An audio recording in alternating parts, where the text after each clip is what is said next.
नमस्कार दोस्तों। First question है, ईश्वरी किस बोली के लोक कवि हैं? यहाँ पे दिया हुआ ऑप्शन है ब्रजभाषा, अवधी, कनौजी, बुंदेली।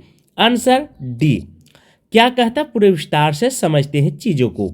ईश्वरी, ठीक है, जो बुंदेली बोली के प्रमुख लोक कवि हैं। लोक कवि का अर्थ होता है, लोक मतलब लोकल, ठीक है, लोकल कवि अर्थात क्षेत्रीय कवि।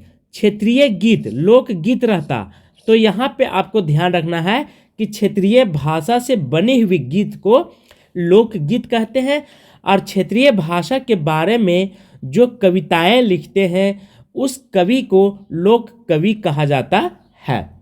बुंदेलखंड में बोली जाने वाली बुंदेली का क्षेत्रीय झांसी और जलौनी, हमीरपुर, ओरछा, भोपाल, सागर, होशंगाबाद जिलों तक फैला है। इस प्रकार दक्षिणी उत्तर प्रदेश, मध्य प्रदेश तथा मध्य भाग इस बोली के क्षेत्र में समाविष्ट है, किंतु बुंदेली में साहित्य रचना बहुत कम हुई है। लाल कवि ने छत्र प्रकाश की रचना बुंदेली में किए हैं। किसके बारे में यहाँ पे चर्चा किया प्यारे साथियों?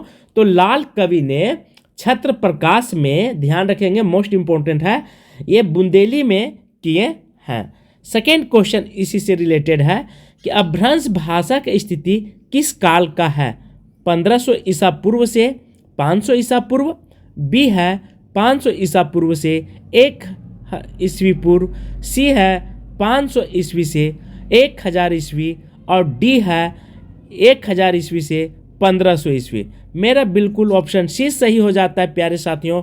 अपभ्रंश भाषा का काल 500 से 1000 ईस्वी तक मानी जाती है, जबकि 1500 से 500 ईसा पूर्व कालखंड जो होता है वे वैदिक भाषा अर्थात संस्कृत को मानी गई थी।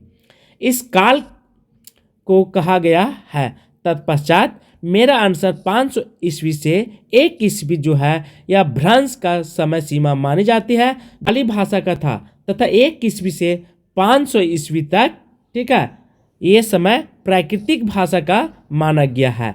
तो ये ध्यान रखेंगे। इतनी सारे फैक्ट पॉइंट को हमने आप तक पहुंचाने का प्रयास किया हूँ। अच्छा लगेगा तो लाइक जरूर कीजिएगा प्यारे साथियों। Thank you. जय हिंद।